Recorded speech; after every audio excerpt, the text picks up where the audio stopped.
Hello, welcome to law excellence. ఇవాల్టి వీడియోలో మనం ఈనాడు, సాక్షి మరియు నమస్తే తెలంగాణ పేపర్స్లోని ఇంపార్టెంట్ కరెంట్ అఫైర్స్ గురించి డిస్కస్ చేసుకుందాం. ఇవాల్టి మన ఫస్ట్ ఆర్టికల్ వచ్చేసి 1991లో ఏదైతే మాజీ ప్రధాని పివి నరసింహారావు హయాంలో ఆర్థిక సంస్కరణలు అనేవి మొదలై ప్రస్తుతం ఇవి కొనసాగుతూ ఉన్నాయో, గత 30 ఏళ్లలో భారతదేశంలో చాలా మార్పులు తీసుకొచ్చినటువంటి మాట నిజమే, కానీ సంస్కరణల వల్ల పేదరికం మరియు ఆర్థిక అసమానతలు తగ్గాయా అన్నట్టుగా ఇక్కడ అడుగుతూ ఉన్నారు. ప్రస్తుతం ప్రపంచంలో జీడిపి పరంగా కొనుగోలు శక్తిలో భారత్ అన్నటువంటిది మంచి స్థానాల్లో ఉన్నా కూడా ఐక్యరాజ్య సమితి అభివృద్ధి సంస్థ అంటే UNDP ఇచ్చినటువంటి మానవ అభివృద్ధి సూచీలో మాత్రం చాలా తక్కువ స్థానానికి పరిమితమైంది. ఆరోగ్యం, ఆర్థిక అభివృద్ధి, జీవన ప్రమాణాల ప్రాతిపదిక వీటి మీద ఈ సూచీ అనేది రూపొందుతుంది. అలాంటి ఈ సూచీలో మొత్తం 189 దేశాలలో 131వ స్థానానికి భారత్ పరిమితమైంది. అంటే మనకి ఆర్థిక సంస్కరణలతో మనం లాభపడ్డామా, మన దగ్గర అసమానతలు పెరిగిపోయాయి అన్నట్లుగా ఇక్కడ చెప్తూ ఉన్నారు. స్వాతంత్రం వచ్చినప్పటి నుంచి 1991 వరకు భారత్ కొన్ని నియంత్రణలు, ఆంక్షలతో కూడినటువంటి ఆర్థిక విధానాన్ని అనుసరించింది.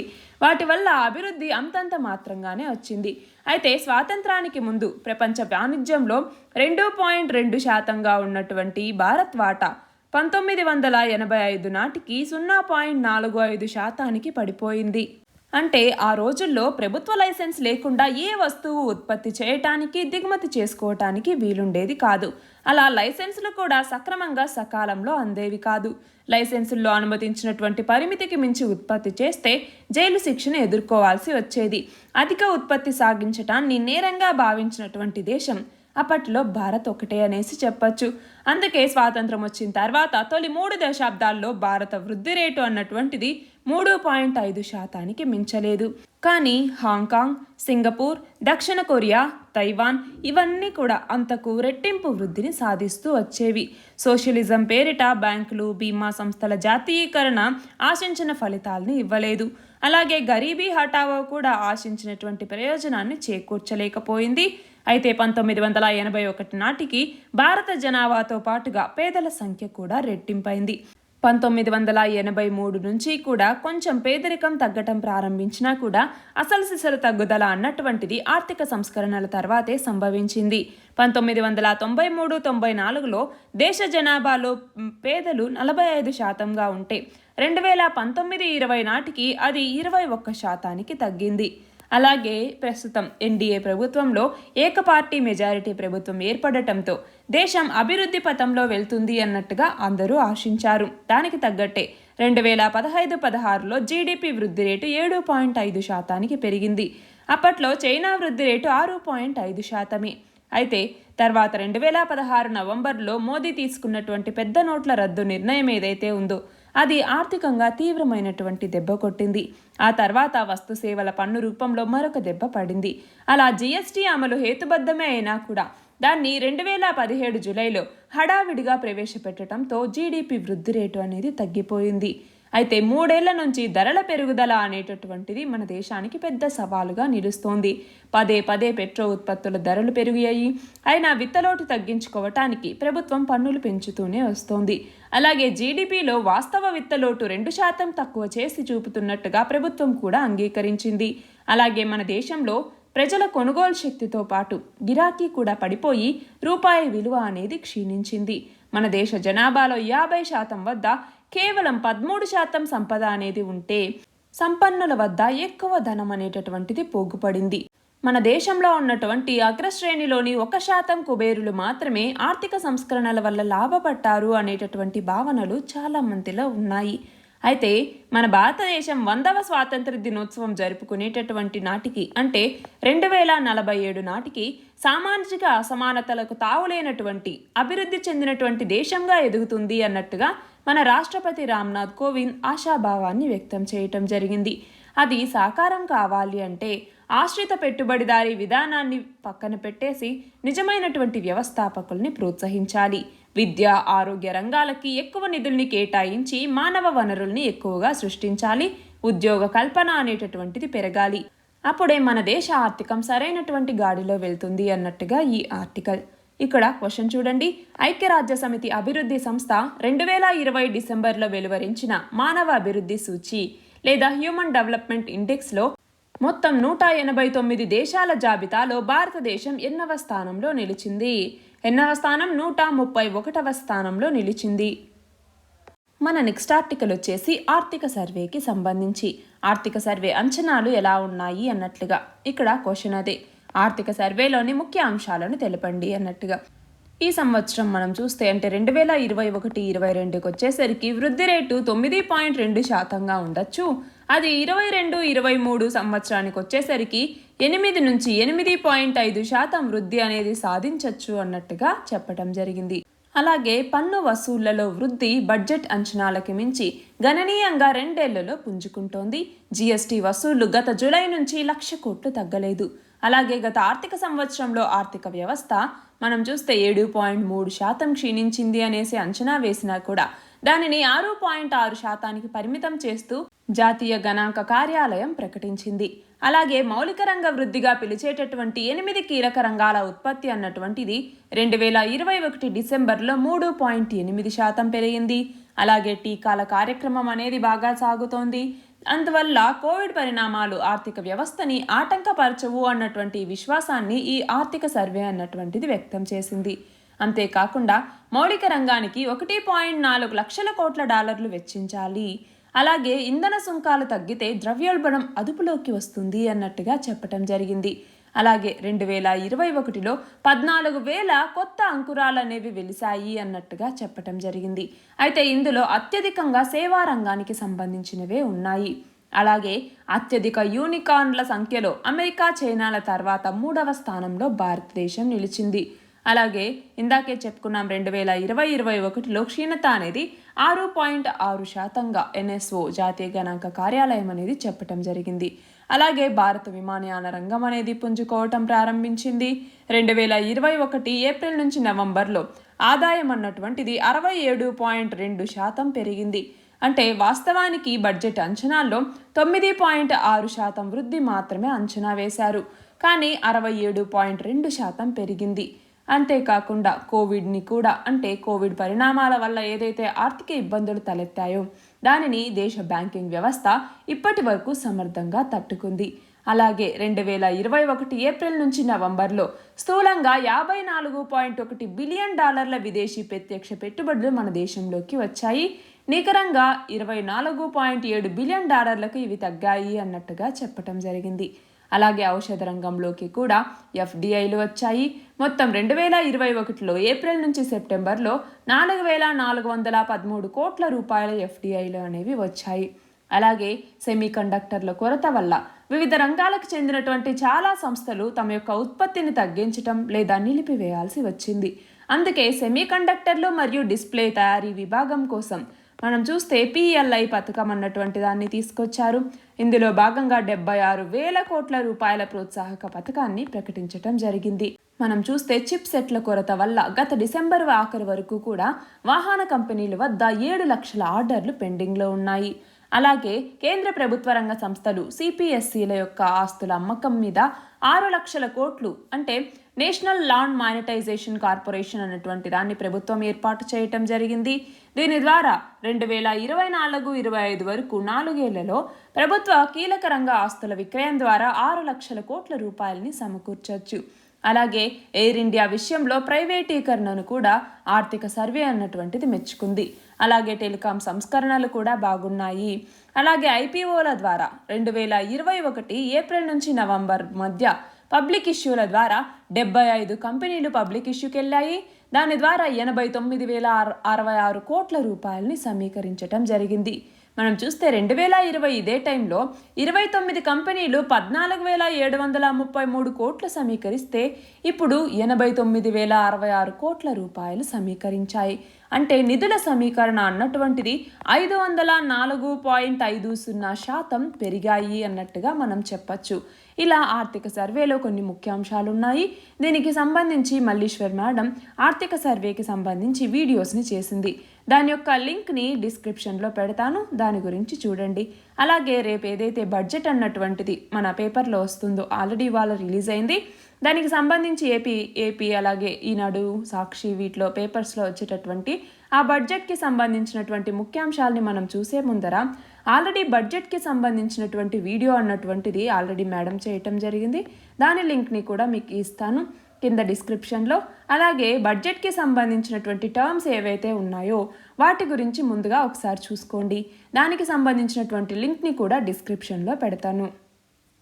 మన నెక్స్ట్ ఆర్టికల్ వచ్చేసి జాతీయ న్యాయ విశ్వవిద్యాలయంలోని ప్రాజెక్ట్ 39A సంస్థ death penalty in India statistical report అన్నటువంటి దాన్ని విడుదల చేయటం జరిగింది.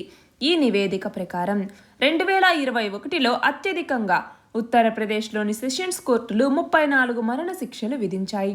అయితే పంజాబ్ మరియు హిమాచల్ ప్రదేశ్ అలాగే మణిపూర్ కోర్టులు ఒక్క మరణశిక్ష కూడా విధించలేదు. ఆంధ్రప్రదేశ్ కోర్టు 13 మందికి మరణశిక్ష విధించగా తెలంగాణ కోర్టు ఒక్క మరణశిక్షనే విధించాయి. సుప్రీంకోర్టు 2021లో ఒక్క మరణశిక్షని కూడా విధించలేదు. అయితే ప్రాజెక్ట్ 39A అన్నటువంటిది 2016వ సంవత్సరం నుంచి కూడా మన దేశంలో పడినటువంటి మరణశిక్షలు, ఇంతవరకు మరణశిక్షలు పడినటువంటి వాళ్ళ సంఖ్యతో ఒక నివేదికను విడుదల చేస్తోంది. అయితే మరణశిక్షలు పడినటువంటి వాళ్ళ ఖైదీల సంఖ్య మొత్తంగా గత 15 ఏళ్లలో ఇప్పుడే ఎక్కువగా ఉంది అన్నట్టుగా ఈ నివేదిక చెప్తోంది. మనం చూడండి, 2016వ సంవత్సరంలో 400 మందికి మరణశిక్ష అనేది కనుక లభిస్తే 2021కి వచ్చేసరికి 488 మందికి మరణశిక్ష విధించటం జరిగింది. అయితే ఇక్కడ చూడండి, మరణశిక్షలు 2016లో ఏపీలో 0, తెలంగాణలో 6గా ఉంటే అది 2021కి వచ్చేసరికి ఏపీలో 13, తెలంగాణలో 1గా ఉన్నాయి. ఇక్కడ క్వశ్చన్ చూడండి, జాతీయ న్యాయ విశ్వవిద్యాలయంలోని ప్రాజెక్ట్ 39A సంస్థ విడుదల చేసిన నివేదిక ప్రకారం 2021లో అత్యధికంగా మరణ శిక్షల్ని ఏ రాష్ట్ర కోర్టులు విధించాయి? ఏ రాష్ట్ర కోర్టులు? ఉత్తరప్రదేశ్ సెషన్స్ కోర్టులు. మన నెక్స్ట్ ఆర్టికల్ వచ్చేసి పోర్చుగల్లో లెఫ్టిస్ట్ ఆలోచన ధోరణితో కూడినటువంటి సోషలిస్ట్ పార్టీ అన్నటువంటిది అక్కడి సార్వత్రిక ఎన్నికల్లో వరుసగా 3వసారి విజయం సాధించింది. అయితే పోర్చుగల్లో వరుసగా 2 సార్లు సోషలిస్ట్ పార్టీనే అధికారంలో ఉంది. దీని యొక్క ప్రధాన ప్రత్యర్థి సోషల్ డెమోక్రాటిక్ పార్టీ. ఈ 2 పార్టీలే ఈ పోర్చుగల్ దేశంలో మనం చూస్తే చాలా దశాబ్దాలుగా అధికారాన్ని అనుభవిస్తూ ఉన్నాయి. కానీ ఈసారి చేగా అనేటటువంటి పార్టీ కూడా సత్తా చూపించింది. 3 సంవత్సరాల క్రితం దేశంలో ఆవిర్భవించినటువంటి ఈ ప్రజాకర్షక మరియు జాతీయవాద పార్టీ చేగా అంటే చాలు అని అర్థం. ఈ ఎన్నికల్లో 5 నుంచి 8% ఓట్లని కొల్లగొట్టింది. అయితే దీంతో ఈ పార్టీకి పార్లమెంట్లో 13 సీట్లు దక్కచ్చు అనేసి అంచనా. ఇక్కడ క్వశ్చన్ చూడండి, పార్లమెంట్లో మెజారిటీకి అవసరమైనటువంటి 116 సీట్లని సోషలిస్టులు గెలుచుకుంటారా లేక చిన్న పార్టీల అవసరం పడుతుందా అన్నటువంటి దాని మీద మాత్రం ఇంకా స్పష్టత రాలేదు. ఇక్కడ క్వశ్చన్ చూడండి, పోర్చుగల్లో జరిగిన సార్వత్రిక ఎన్నికల్లో ఏ పార్టీ విజయం సాధించింది? ఏ పార్టీ? Socialist party. మన నెక్స్ట్ ఆర్టికల్ వచ్చేసి తెలంగాణ రాష్ట్రానికి మరొక పరిశ్రమ రాబోతోంది. ఇందులో భాగంగా Megha engineering and infrastructure limited mail సంస్థ ఏదైతే ఉందో దీని యొక్క అనుబంధ అంతర్జాతీయ సంస్థ అయినటువంటి డ్రిల్ మెక్స్పా అన్నటువంటిది 1500 కోట్ల రూపాయల పెట్టుబడితో 150 ఎకరాల్లో ఔటర్ రింగ్ రోడ్ బయట చమురు డ్రిల్లింగ్ రిగ్గులు మరియు వాటి యొక్క అనుబంధ పరికరాల తయారీ సంస్థని స్థాపించబోతోంది. దీని ద్వారా 2500 మందికి ఉపాధి కలుగుతుంది అన్నట్టుగా చెప్పారు. దీనికి 18 నెలల్లో ఈ నిర్మాణం చేపట్టేలాగా ఒప్పందం అనేది రాష్ట్రానికి మరియు ఈ డ్రిల్ మెక్స్పాకి మధ్య జరిగింది. ఇక్కడ క్వశ్చన్ చూడండి, తెలంగాణ రాష్ట్రంలో 1500 కోట్ల పెట్టుబడితో చమురు డ్రిల్లింగ్ రిగ్గులు వాటి యొక్క అనుబంధ పరికరాల తయారీ పరిశ్రమని ఏ సంస్థ నెలకొల్పబోతోంది? ఏ సంస్థ? డ్రిల్ మెక్స్పా అన్నటువంటి సంస్థ. మన నెక్స్ట్ ఆర్టికల్ వచ్చేసి ఇక్రిసాట్ లేదా అంతర్జాతీయ సమశీతోష్ణ మండల పంటల పరిశోధనా సంస్థ అంటాము. రైతులకి మేలైనటువంటి విత్తనాలు, నూతన సాగు విధానాల్ని చేరవేస్తూ ఆసియా, ఆఫ్రికా ఖండాల్లో ఆహార సంక్షోభ నివారణ కోసం సేవలందిస్తున్నటువంటి ఈ ఇక్రిసాట్ తన యొక్క స్వర్ణోత్సవాలకి సిద్ధమైంది. హైదరాబాద్లోని పటాన్ చెరువులో మొత్తం 3,400 ఎకరాల్లో ఏర్పాటైనటువంటి ఈ సంస్థ ఈ నెల 5వ తేదీన 50 ఏళ్ల ఉత్సవాలు జరుపుకోబోతోంది. దీనికి ప్రధాని నరేంద్ర మోదీ కూడా హాజరు కాబోతున్నారు. దానికి సంబంధించిందే ఈ ఆర్టికల్. అయితే ఇది బయోఫోర్టిఫైడ్ వంగడాల మీద దృష్టి పెడుతోంది. ఎంఎస్ స్వామినాథన్ తెలుసు కదా అండి, ఎంఎస్ స్వామినాథన్ ఈయన యొక్క సూచనతో 2 వేర్వేరు సంస్థల కన్నా కూడా సమశీతోష్ణ మండల ప్రాంతంలో ఉన్నటువంటి అన్ని దేశాలకి ఉపయోగపడేలాగా జొన్న తృణధాన్యాల పరిశోధనకి ఒకే పరిశోధన సంస్థ ఏర్పాటు చేయటం మేలు అన్నట్టుగా ఈయన చెప్పటంతో దీనిని ఇక్కడ పటాన్ చెరువులో ఏర్పాటు చేయటం జరిగింది. హైదరాబాద్ శివార్లలో ఉన్నటువంటి పటాన్ చెరువులో. అయితే ఈ ఇక్రిసాట్ అన్నటువంటిది విష పదార్థాన్ని అంటే వేరుశనగ గింజల్లో ఉన్నటువంటి అఫ్లోటాక్సిన్ అనేటటువంటి విష పదార్థాన్ని సులభంగా గుర్తించేటటువంటి కిట్ని రూపొందించింది. అలా ఈ సంస్థ సాధించినటువంటి పెద్ద విజయాల్లో ఇది కూడా ఒకటిగా చెప్తూ ఉంటారు. ఇక్కడ క్వశ్చన్ చూడండి, అంతర్జాతీయ సమశీతోష్ణ మండల పంటల పరిశోధనా సంస్థ ఎప్పుడు ఏర్పాటైంది?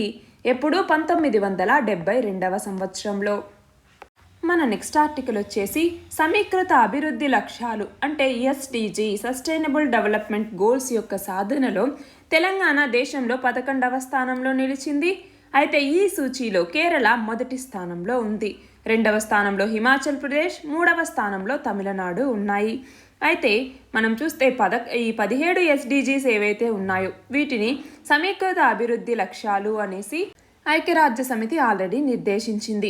ప్రపంచ దేశాలన్నీ కూడా ఈ లక్ష్యాల్ని 2030 నాటికి సాధించాలి అన్నట్టుగా చెప్పటం జరిగింది. అయితే మన దేశం ఇప్పటిదాకా ఈ ఎస్డిజీల యొక్క సాధనలో 66% సాధించినట్టుగా నీతి ఆయోగ్ నివేదికలోని అంశాల్ని ఆర్థిక సర్వేలో చెప్పటం జరిగింది. ఇక్కడ క్వశ్చన్ చూడండి, నీతి ఆయోగ్ నివేదిక ప్రకారం రాష్ట్రాల సాధన సమీకృత సూచీలో ఏ రాష్ట్రం మొదటి స్థానంలో నిలిచింది? ఏ రాష్ట్రం? కేరళ. తెలంగాణ స్థానం ఎంత? తెలంగాణ స్థానం ఎంత? 11వ స్థానం. ఆంధ్రప్రదేశ్ స్థానం ఎంత? 4వ స్థానం. మన నెక్స్ట్ ఆర్టికల్ వచ్చేసి ఏపీ హైకోర్టు కొలీజియం న్యాయమూర్తుల నియామకానికి గత ఏడాది న్యాయవాదుల యొక్క పేర్లని సుప్రీంకోర్టు సిఫార్సు చేసింది. అయితే ఇందులో 7గురిని హైకోర్టు న్యాయమూర్తులుగా నియమించాలని కొలీజియం కేంద్ర ప్రభుత్వానికి సిఫార్సుని పంపించటం జరిగింది. అలా మొత్తం 7గురు న్యాయవాదుల్ని జడ్జీలుగా నియమించటానికి ఈ కొలీజియం అన్నటువంటిది సుప్రీంకోర్టు కొలీజియం కేంద్రానికి సిఫార్సు చేయడం జరిగింది. దానికి సంబంధించింది ఈ ఆర్టికల్. మనం చూస్తే ప్రస్తుతం ఏపీ హైకోర్టులో 20 మంది జడ్జీలుగా పనిచేస్తూ ఉన్నారు. ఈ తాజా సిఫార్సులు ఏవైతే ఈ 7గురు జడ్జీలు ఉన్నారో వీళ్ళ ఈ సిఫార్సుని కనుక కేంద్రం ఆమోదిస్తే ఈ సంఖ్య 27కి చేరుతుంది. ఇక్కడ క్వశ్చన్ చూడండి, ఆంధ్రప్రదేశ్ హైకోర్టులో ఉండాల్సిన న్యాయమూర్తుల సంఖ్య ఎంత? మొత్తం 37 స్థానాలు ఆంధ్రప్రదేశ్ హైకోర్టులో ఉంటే అందులో ఇప్పుడు 20 మంది జడ్జీలు ఉన్నారు. ఈ 7గురి సిఫార్సుని గనక కేంద్రం ఓకే చేసిందంటే మొత్తం 27 మంది అవుతారు. మన నెక్స్ట్ ఆర్టికల్ వచ్చేసి తెలంగాణలో వ్యవసాయ భూముల మార్కెట్ విలువలు కనీసం 50%, ఖాళీ స్థలాలు 30%, ఫ్లాట్ల విలువ 25% పెంచుతూ రాష్ట్ర ప్రభుత్వం ఉత్తర్వులు జారీ చేసింది. ఆ పెరిగినటువంటి విలువలు ఇవాల్టి నుంచి అంటే ఫిబ్రవరి 1వ తేదీ నుంచి అమల్లోకి వచ్చాయి. దానికి సంబంధించిందే ఈ ఆర్టికల్. ఇక్కడ క్వశ్చన్ చూడండి, తెలంగాణలో వ్యవసాయేతర భూముల విలువ పెంపుని స్టాంపులు రిజిస్ట్రేషన్ల శాఖ ఎప్పటి నుంచి అమల్లోకి తెచ్చింది? ఎప్పటి నుంచి? ఫిబ్రవరి 1, 2022. మన నెక్స్ట్ ఆర్టికల్ వచ్చేసి ఆంధ్రప్రదేశ్లో సేవల రంగం వృద్ధి అనేటటువంటిది భారీగా పడిపోయింది. మనం చూస్తే 2018-19లో 8.24% వృద్ధి ఉంటే 2019-20లో 6.2%గా నమోదైనటువంటి ఈ రంగం యొక్క వార్షిక వృద్ధి రేటు 2020-21కి వచ్చేసరికి -6.71కి పడిపోయింది అన్నట్టుగా ఆర్థిక సర్వే వెల్లడించింది. అయితే రాష్ట్ర స్థూల అదనపు విలువలో ఈ రంగం 2018-19లో 42.25% ఉంటే 2020-21కి వచ్చేసరికి అది 41.64%కి పడిపోయింది. అలాగే తెలంగాణలో కూడా సేవల రంగం వృద్ధి రేటు 3 ఏళ్లుగా తగ్గుతూ వస్తోంది. 2020-21లో అయితే అది ఏకంగా -3.94%కి పడిపోయింది. దానికి సంబంధించిందే ఈ ఆర్టికల్. ఇక్కడ క్వశ్చన్ చూడండి. ఆర్థిక సర్వే ప్రకారం ఆంధ్రప్రదేశ్లో 2020-21 ఆర్థిక సంవత్సరంలో సేవల రంగం వార్షిక వృద్ధి రేటు ఎంత? -6.71%. ఇవాళ మన లాస్ట్ ఆర్టికల్ వచ్చేసి ఉపాధి హామీ పథకానికి సంబంధించి. దీన్ని Mahatma Gandhi national rural employee guarantee act అని కూడా అంటాము. దీనిని ఇంతకుముందు అయితే నేషనల్ రూరల్ ఎంప్లాయ్మెంట్ గ్యారంటీ యాక్ట్గా పిలిచేవాళ్ళు. 2005వ సంవత్సరంలో ఈ యాక్ట్ అన్నటువంటిది పాస్ అయింది. దీని కింద మన దేశంలో సోషల్ సెక్యూరిటీని కల్పించడానికి, ఎంప్లాయ్మెంట్ జనరేషన్ కోసం ఈ చట్టాన్ని తీసుకొచ్చారు. ఇది ఒక demand driven wage employment scheme. అంటే ఏంటి? మాకు ఇదిగోండి పని కావాలి అని వెళ్ళి మనం డిమాండ్ చేయాలి. అలా మనం అడిగినటువంటి 15 రోజుల లోపల మనకి పని చూపించాల్సినటువంటి బాధ్యత అన్నటువంటిది దానికి ఉంది. అయితే మినిస్ట్రీ ఆఫ్ రూరల్ డెవలప్మెంట్ కింద ఇది పనిచేస్తుంది. ప్రతి అడల్ట్ మెంబర్ ఎవరైతే రూరల్ హౌస్ హోల్డ్లో ఉండేటటువంటి మెంబర్ ఉంటారో వాళ్ళకి జాబ్ కార్డ్ అన్నటువంటిది ఇవ్వటం జరుగుతుంది. దీని కింద వాళ్ళు జాబ్కి ఎలిజిబుల్ అన్నమాట. అయితే ఈ స్కీమ్ ద్వారా 100 రోజుల గ్యారంటీ వేజ్ ఎంప్లాయ్మెంట్ అన్నటువంటిది కలిగిస్తారు. అంటే ఆ ఆర్థిక సంవత్సరంలో 100 రోజుల పని దినాన్ని ఖచ్చితంగా కల్పించాల్సి ఉంటుంది. అంతేకాకుండా 100% అర్బన్ పాపులేషన్ ఉన్నటువంటి దాంట్లో తప్ప మిగిలిన అన్ని డిస్ట్రిక్ట్స్లో కూడా దీన్ని అమలు చేయటం జరిగింది. అంతేకాకుండా అడిషనల్గా అన్స్కిల్డ్ వేజ్ ఎంప్లాయ్మెంట్ అంటే drought, natural calamity notified rural areas ఏవైతే ఉంటాయో అందులో అడిషనల్గా 50 days వర్క్ని కూడా ఇవ్వటం జరుగుతుంది. అయితే ఈ MGNREGA యాక్ట్లో ఉన్నటువంటి సెక్షన్ 3(4) ప్రకారం స్టేట్స్ దానికి సంబంధించి ఈ యాక్ట్కి సంబంధించి ఏదైతే ఈ గ్యారంటీ పీరియడ్ అనేటటువంటిది ఉందో దానికి అడిషనల్ డేస్ని కూడా ప్రొవైడ్ చేసేటటువంటి ప్రొవిజన్స్ స్టేట్స్ అన్నవి, అంటే స్టేట్స్ వాళ్ళ యొక్క ఓన్ ఫండ్స్తో ఎక్స్ట్రా డేస్ని కూడా అలొట్ చేయొచ్చు. అయితే దీంట్లో ఉన్నటువంటి ఇష్యూస్ ఏంటి అనేసి మనం చూస్తే, ఒకటి, చాలా తక్కువ వేజ్ రేట్స్ అనేవి ఇస్తూ ఉన్నారు. అంతేకాకుండా దీనికి సంబంధించి ఫినాన్సింగ్ అనేటటువంటిది సరిగ్గా లేదు. దాదాపు ఈ పథకానికి 60 కోట్ల దగ్గరే ఈ కేటాయింపులనే ఉండిపోయాయి. తర్వాత యాడ్ చేస్తూ ఉన్నా కూడా బడ్జెట్లో అయితే దాదాపు ఇలానే ఉండిపోతుంది. అలాగే ఈ వేజెస్కి ఇచ్చేటటువంటి పేమెంట్స్ ఏవైతే ఉంటాయో వాటిలో చాలా డిలే అనేది జరుగుతోంది. అలాగే పంచాయతీరాజ్ ఇన్స్టిట్యూషన్స్ ఇందులో ఇన్ఎఫెక్టివ్గా రోల్ని ప్లే చేస్తూ ఉన్నాయి. అలాగే ఇన్కంప్లీట్ వర్క్స్ అన్నటువంటివి చాలా పెండింగ్లో పడిపోతూ ఉన్నాయి. జాబ్ కార్డ్స్ యొక్క ఫ్యాబ్రికేషన్ కూడా ఒక ఇష్యూగా మనం చెప్తాము. ఇలా ఇవన్నీ ఇష్యూస్గా ఉంటే దానికి సంబంధించి మనం ఏం చేయాలి మరి అంటే ఖచ్చితంగా వర్క్ని ప్రొవైడ్ చేసేలాగా చూడాలి. అలాగే ఈ స్కీమ్ని స్ట్రెంథెన్ చేయడానికి బెటర్ కోఆర్డినేషన్ అనేటటువంటిది ఉండాలి. అలాగే జెండర్ వేజ్ గ్యాప్ అంటే ఏంటి? యావరేజ్ మనం చూస్తే మేల్ కౌంటర్ పార్ట్స్తో చూసుకుంటే ఉమెన్ 22.24% తక్కువ ఈ ఏదైతే వేజ్ ఉంటుందో ఆ తక్కువ వేజ్ని అందుకుంటూ ఉన్నారు. అలా జెండర్ వేజ్ గ్యాప్ ఏదైతే ఉందో ఆ గ్యాప్ని ఫిల్ చేయాల్సినటువంటి అవసరం ఉంది. ఇక్కడ క్వశ్చన్ చూడండి. మహాత్మా గాంధీ జాతీయ గ్రామీణ ఉపాధి హామీ చట్టాన్ని ఎప్పుడు తీసుకొచ్చారు? 2005వ సంవత్సరంలో. నిన్నటి క్వశ్చన్ వచ్చేసి వైఎస్ఆర్ ఈబీసీ నేస్తం పథకాన్ని ఏపీ ముఖ్యమంత్రి ఏ రోజున ప్రారంభించారు? ఏ రోజున? 2022 జనవరి 25వ తేదీన ఈబీసీ నేస్తం పథకాన్ని ప్రారంభించటం జరిగింది. ఇందులో భాగంగా ఈ పథకం కింద 45 నుంచి 60 ఏళ్ల లోపు వయసున్నటువంటి రెడ్డి, కమ్మ, ఆర్యవైశ్య, బ్రాహ్మణ, క్షత్రియ, వెలమలతో పాటుగా ఇతర ఓసీ వర్గాలకు చెందినటువంటి పేద మహిళలకి ఏటా 15,000 చొప్పున 3 సంవత్సరాల పాటు ఇవ్వటం జరుగుతుంది. అంటే మొత్తం 45,000 రూపాయలని వీళ్ళ అకౌంట్లో జమ చేస్తారు. దానికోసం తీసుకొచ్చిన పథకమే ఈ వైఎస్ఆర్ ఈబీసీ నేస్తం అన్నటువంటిది.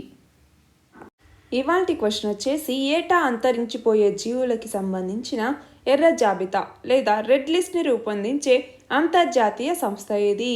దీని ఆన్సర్ కమెంట్ సెక్షన్లో ఇవ్వండి. కరెక్ట్ ఆన్సర్ రేపటి వీడియోలో చూద్దాం. All the very best and thank you very much.